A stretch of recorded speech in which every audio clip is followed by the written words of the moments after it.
we make it worse somehow? Wow, look at that. I like it when it fits tight. Not here. No. No. No! What? Growing up in construction, we would say pubic hair. Ow! I don't love this design. Very ugly. An important thing to talk about is design intent, design style, the way things connect and the way things flow. Since we have our chair rail up here and we have our baseboard down below, we need to make sure that the beadboard that we're putting between them flows from one to the next, because even though this is a small cut scrap piece just for testing, this will butt up nicely to the bottom of the beadboard. I'm sorry, to the bottom of the chair rail, exactly how we want. Once we do a little bit of caulk in here, I thought about doing like a trim piece transition, but I don't think it's needed. I think with a little bit of caulk and paint, this transition joint will look just fine. But when we come down to the bottom, it does not look fine at all. Now that we're down by the baseboard, you can see how the bottom of this the bottom of this beadboard panel would hit, and it is not an aesthetic finish. The beadboard is actually thicker than the baseboard is at the bottom. And that, from a design aesthetic standard, is very ugly. So what do you do when you have something like this? Well, we could rip off the baseboards and we could cut them shorter because it flares out. So if I cut like a 1/4 of an inch or 1/2 an inch, making it less tall, it's going to get thicker, and I could meet it up with this panel. So that is one option I have. So now your next choice here is you can do some kind of transition piece. Here you can see that I caulked and nailed a piece of cove to the wall and to my trim to make that transition from the thick to the thin. So by putting this on here, that will, in essence, give me that overhang that I want. I don't love this design. I think the cove is too thick. Now I could run this through my table saw and rip it down to make it like half as thick as it is. But that is one of the choices that I have, is to rip this down to get it there. But you know what? Still not happy with that design. So now our next option here is getting a new piece of baseboard. So I can take a new piece of baseboard, rip the existing baseboard off. I just want to make sure that the thickness matches the other trim around my doors and that the top thickness lines up well with my beadboard. So that way when I butt them up against each other, the beadboard is less thin to make a kind of rolling transition from a design point that is much more aesthetic. This is the route I'm going to go. So here you can see this will be what our new trim will look like. And if I butt it up nice and tight, it'll have a thickness difference, which will be aesthetically pleasing. The baseboard will be thicker than the paneling.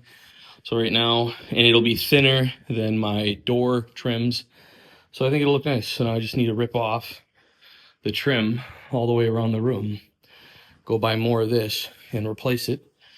But I'm gonna start with this area. I've been running in circles at 10,000 miles of pavement. Okay, we have this trim done. It's out, it's removed, set it aside. Here's my new piece of trim, and I have it cut and fit to size. I have to kind of bump it down to get it underneath the carpet tack strip. So I'll just push it down a little bit. I'll end up hammering it down with a rubber mat a little bit just to kind of really get it down to where it should be. But you can see how much taller the new trim is versus the original trim, which is an aesthetic choice difference. We are going to sand and paint the door and door trim and all that stuff white, so the color is a moot point. This will match the design style of the chair rail quite nicely. And what's more important here is that when I place this on here, it's going to have the perfect overhang of the baseboard, which will give it the aesthetic look that it really should have. So this is turning out quite nice. The one little hiccup feature I had was this is a 1/2 inch and this was a 1/2 inch and this is a 1/2 inch, but it's kind of like a 1/16 over a half. So what I ended up doing is I took some scrap pieces and I didn't want to affect the profile of it. So I took it in 1 foot on each side and I used my hand planer and I planed from the bottom. But as I got about 1 inch off from the top, I lifted up the planer so I wouldn't affect this top thickness, because this top thickness I need for that beadboard to butt up against to. But I removed the thickness from the bottom and the side, 1 foot from each side. So now when I put it in here between these two boards, the 2 pieces of trim, it will sit as flush as I would like it to on the sides. Now I am gonna have to like push into it and nail, so it will be a bit twisted, but I don't think that'll be visual to the human eye. I think you would notice the trim not being flush with one trim being protruded for the other versus a slight, you know, we're talking like a 1/16 inch of a twist. I think this will look way better. So I'm very happy with the hand planer job I did, 1 foot from each side, and I sanded it so there wouldn't be steps. And with my test fit, I'm very happy. Let's put it on. I've been underslept, overworked, overstretched, I'm exhausted, but I got you.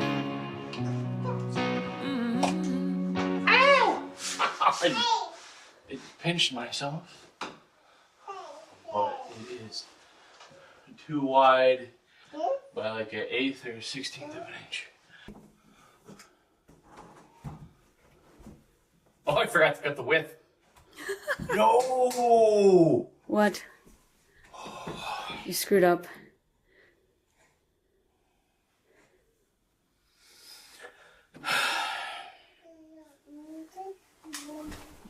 You screwed up. You gotta get a new board. I have new boards in the garage. It's just the height should be correct, and I cut that correct. Yeah, but you But I didn't. forgot The I have width. to cut the width as well. And the problem now is, well, maybe I'm okay.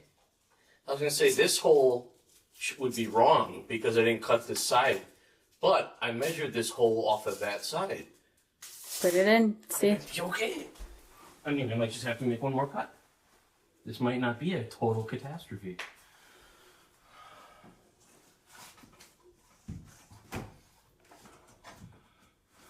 Oh yeah, you just have to take off. Nice. Don't screw that up. That is why you do it that way. Whenever you're taking measurements to cut something, it is ideal to pick 2 datums. So for me, I picked this side and this side. So for this hole, and this hole, I did not measure like this hole off of this and this hole off of that and that, this hole off of that and that. I did not do that. I measured everything off of this side and this side. So, if I slide this over like I should here, this hole is off of this and this. This hole is also off of this and way up here. This hole is way over here and up here. And this way, even though I forgot to make this cut, these holes are in relative position. Now, aside from making mistakes, one of the reasons that that's a good practice is because of the fact that when you take your measurement from the top to the bottom, there's a chance that nothing's ever cut perfect. So you could be off by a 1/16 or an 1/8 of an inch. Well, now, when you cut this hole off of these and this hole off of something else, the amount that your first cut was off, which could be a 1/16, an 1/8 of an inch, now this hole could also be off by a 1/16 or an 1/8 of an inch, and because you measured off of something that was off by a 1/16 or an 1/8 of an inch, you could now be off by a quarter or who knows what. So it's best practice to just keep measuring and cutting off of the same reference point, and that way it's preventing what they call tolerance stacking.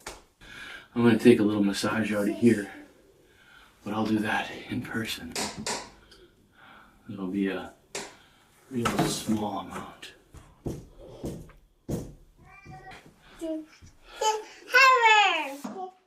Okay.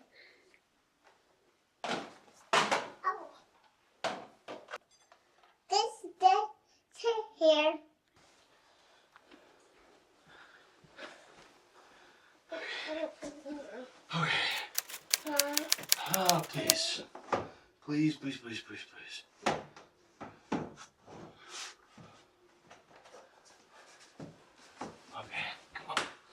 Did he do it? Number trace. No. No. So it fits here, here, here, not here. Oh, word. This is off by a 16th. I guess I don't have to make it so tight, but I like it when it fits tight. Like I could do that. Yeah, you do. There we go. Now it's in. Um. I'm not gonna leave it like that. Yeah. Okay. I'm gonna go cut a 16th off this side. I just wanted to She looks see good it. though. Yeah, it does look good. It's gonna be very nice. Round over. This needs to go up a hair like that, and then Ooh. it's still too tight. It's like a hair. By a hair. A what hair? Yeah. A hair that is not appropriate to say in 2026. What kind of hair we counting? Growing up in construction, we would say pubic hair, but not use the word pubic. Is it the C word? It would be a feminine pubic The hair. count word. That was the official construction site term. Measure You are back. off by a very tiny amount. You just turn on the You fan. are- Of course, that was strategic. I Okay. was testing it. Yeah. Making sure all Making the sure everything's switches functioning. work, man. See, the top works and the bottom works. How? Oh, I bet you it's because I'm assuming the trim is straight and maybe it's not. Oh, maybe it's not the you. trim is bowed.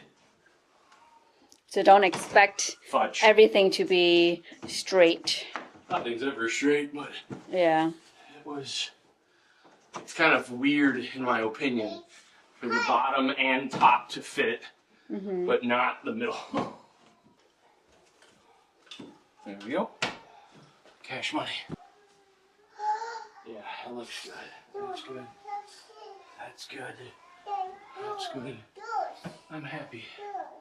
Now, do we panel bond this on, or do we just nail it in and then caulk around it? My vote, nailed it in. Okay.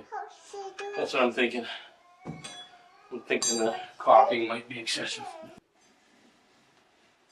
So you don't have to do this. I'm doing it because I want to. I want to make sure that when I put nails through this panel, it's not just hitting drywall. Since I'm not going to use panel bond, I want it to be bonded. Now, one of the things that might look odd right now is like, why is he checking all the way along this wall when it should be every 16 inches on center? Yeah, it's a good thought. The problem is that people don't think about in a lot of construction environments is it's also what is on the other side of this wall. So sometimes there are studs used in construction. Sometimes there are studs used in construction just for drywall purposes. They're not structural, they're not this or that, they're used to give the drywall something. Well, on the other side of this wall, there's a closet, and that closet goes right about to here. Well, also, our bedroom closet goes back all the way to about here. In fact, it probably goes, not probably, it will go to the same wall. Hey, no channel locks for you. So, because of that, they're not spaced every 16 inches from center. They're spaced to where they are, 16 on standard. But then you have extra studs for just drywall purposes for that closet and this closet. So, stud finder isn't better than just a tape measure. Where's this sitting good? This guy's done. Just gotta fill, caulk, paint, and space out the outlets, and we're good. Time for a good old-fashioned 80s montage. We're going to do what I just broke down with one addendum. We are taking off the baseboards, and when we put the paneling on the wall, we are going to extend the paneling below the baseboard. That way we have a better transition. So it's a little different from that first segment, kind of live and learn here, but we're happy with the way this went.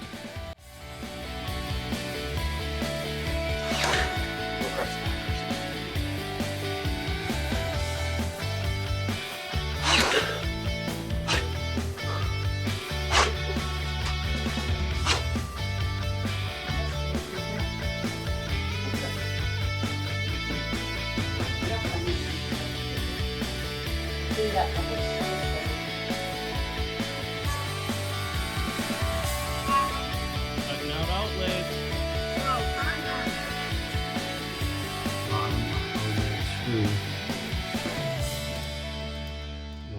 One of the problems that we're having right now is we have the chair rail running across the wall, and now we have the beadboard panel, and we put the first beadboard panel right up against there, underneath there, everything looks good.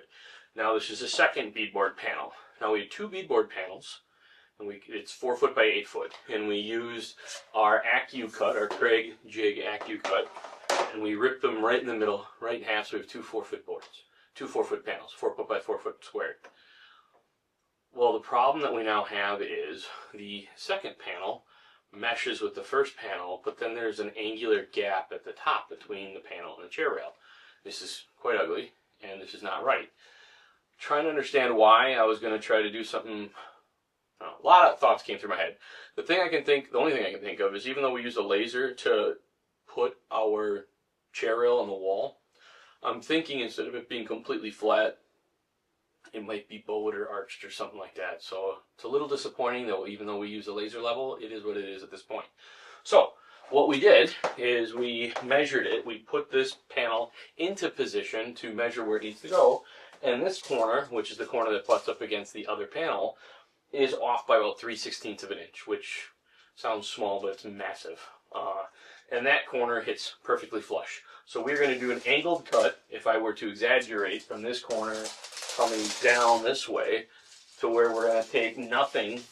I mean, we'll take something off over there, but we're going to go to take as little off over there, coming down to 3/16 of an inch over here. Now, even though that's going to be angled cut, this side is what butts up against the other panel. So that's what's going to make sure they're still sitting square to each other. So the trim on the top, the chair rail, is the problem. Doing this project, because I've never done something in this specific fashion before, in hindsight, I should have done it differently. We did peel the baseboards off, and we are going to run this panel all the way to the floor and put the new baseboard in front of it. Technically, we could use the old baseboard because we're not using the new design that we were using with bumping and whatever. It doesn't matter. We got the new baseboards. They're going to look nice. We're going to use them. So this is going to run underneath. So the baseboard's going to cover up the bottom by a few inches, which will look good. The chair rail will bump up against the top here, which will be fine. We'll caulk the joints, everything. In the future, the right way to do this is probably layered trim. So the bottom, it'll be correct. Run the beadboard underneath the baseboard trim and overlap it, which will be good. And if I ever do something like this again in another room, the top of this panel would be smarter to do some sort of, I don't want to call it sacrificial trim, but there's going to be some level of trim that this will butt up against, and then we're going to have an overlay piece of trim that'll overlay that joint, and then probably another piece of trim above that. So it's going to be like layered trim, and that would hide all of the joints and look good.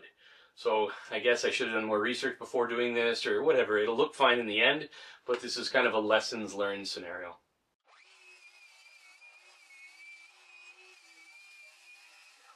It fell out. That's because we're cutting off too much. Let's see how this looks. Maybe it'll look okay. Alright, moment of truth here. Hopefully this fits halfway decent.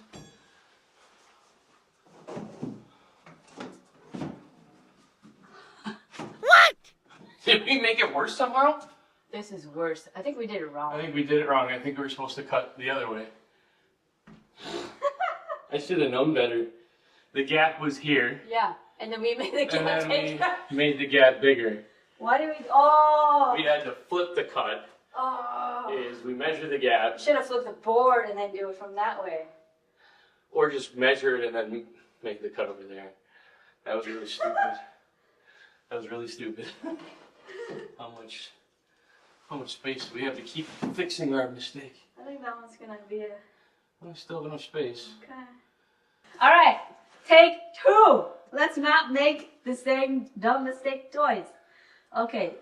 Didn't they say measure twice, cut once? And we still did it wrong.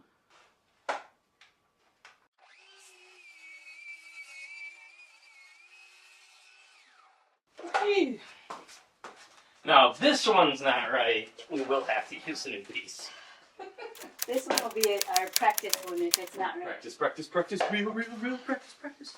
Please, please, please. It's hitting right here. Look at this. Well, that is bad. Please, sweet baby Jesus. Oh, wow. What the heck? Yeah. What the heck happened? I quit. Now, both sides are perfect and this is garbage.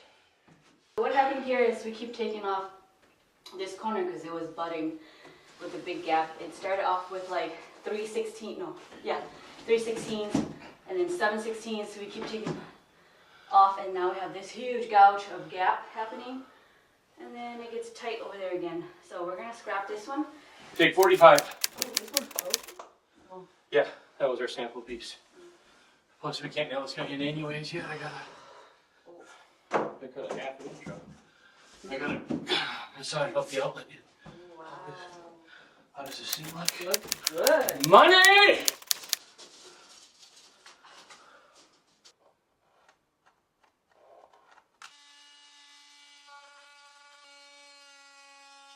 Cutting out outlets. Bro, calm down. Oh, that was not yelling. What the heck? Did you see that smoke coming out? Yeah, it's friction. Ooh. Yeah, baby. Told you I don't need big hands. Big hands. You told me I need big hands. No, I said And I I told had you big hands. I I never got said a you big needed hand. big hands. All right. Nice job, honey. Huh? Nice job. Woohoo. She did it again. Oops, she Did it again.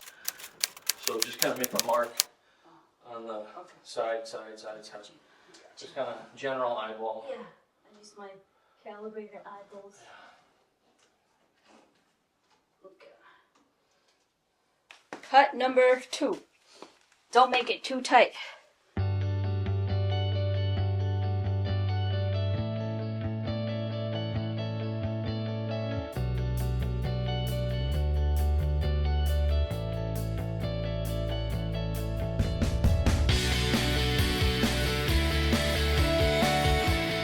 Wow, look at that.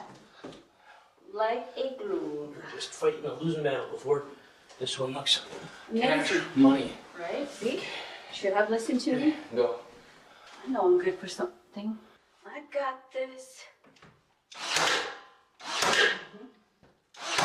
Don't want to hit the electrical. Fair thing to be concerned about.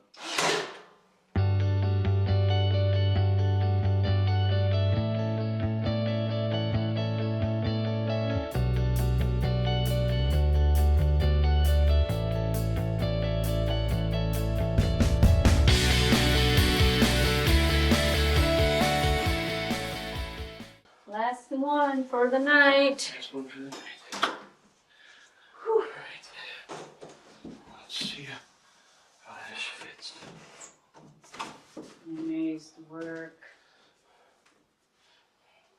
Wow. Done in one. Let's go. Good job. Thank you.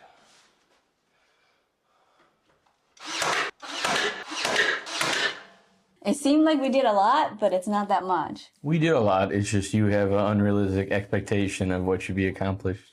Well, my goal was to finish the beadboard and the baseboard for the whole room. She watches those videos where they like snap and the room's done, and that's what she thinks real life is like. That's how it goes. Yes. We need to work on our Harry Potter magic. Yes, that's what I want done. It was a productive day. We got up, we cleaned out the room because we've been slowly accruing every tool we own in this room, because as we work on projects, we bring them in the room, and then you don't really want to put them back in the workshop in the basement in case you need the tool again. Yeah. So it just kind of loiters and it loiters and it loiters, and before you know it, the room is packed, and every time you need to move from one corner to the other corner, you're moving 50,000 tools around. Yeah. So today was a productive day on getting a lot of the done tools out of the room.